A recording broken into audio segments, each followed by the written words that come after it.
We're going to talk about that awful, sinking feeling you get when your phone is just dead. But don't worry, we're going to break down this whole frustrating problem and turn it into a puzzle that you can actually figure out. So before you rush out and buy a new phone, let's take a second. Is it really dead for good? That black screen might be hiding a pretty simple secret, and I'm going to show you exactly how to find out what's going on inside, and all you're going to need is one basic tool. Okay, here's the game plan. We'll start with the mystery of the dead phone.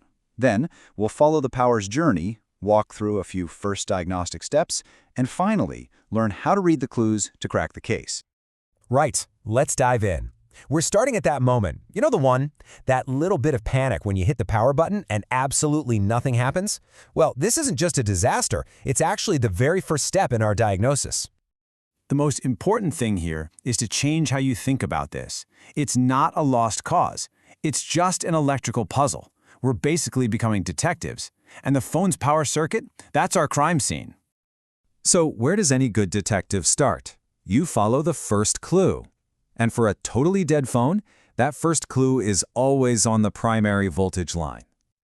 And this brings us to the first word you absolutely have to know, VBAT. It literally just means the voltage from the battery. You can think of it as the lifeblood of your phone. It's that raw power flowing straight out of the battery and onto the main board. This is the perfect way to picture it. If your phone is a whole city, then VBAT is the main power line coming into that city. And if that main line is cut, well, nothing else is going to work, right? No lights, no traffic, nothing. That's why it is the very first thing we have to check. So what exactly are we looking for? Well, when you take your multimeter and test a VBAT point, this is the magic number you want to see, somewhere around 3.7 volts.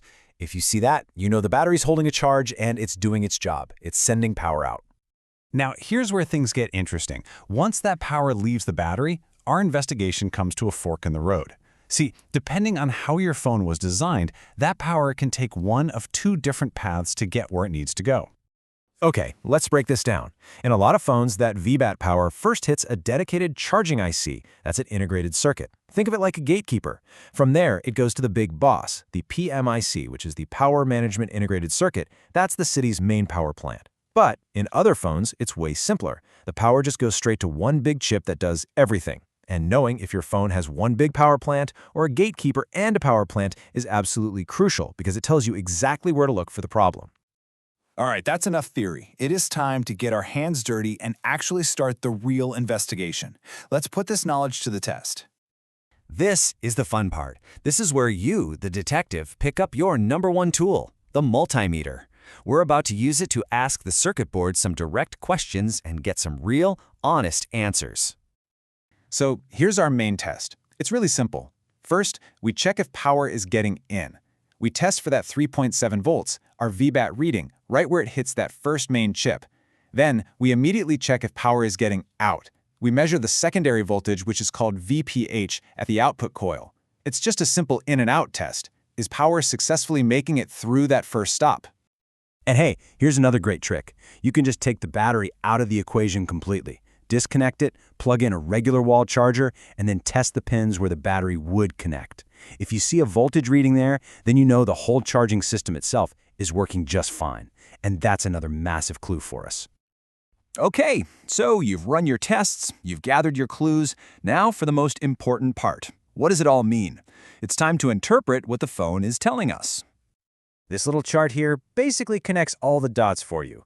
For example, if you got that VBAT voltage going in, but you got 0 VPH voltage coming out, well, the charging IC is almost certainly your culprit. No voltage at the power button? That tells you there's a break somewhere in that primary circuit. Now, you see the fix says reballing.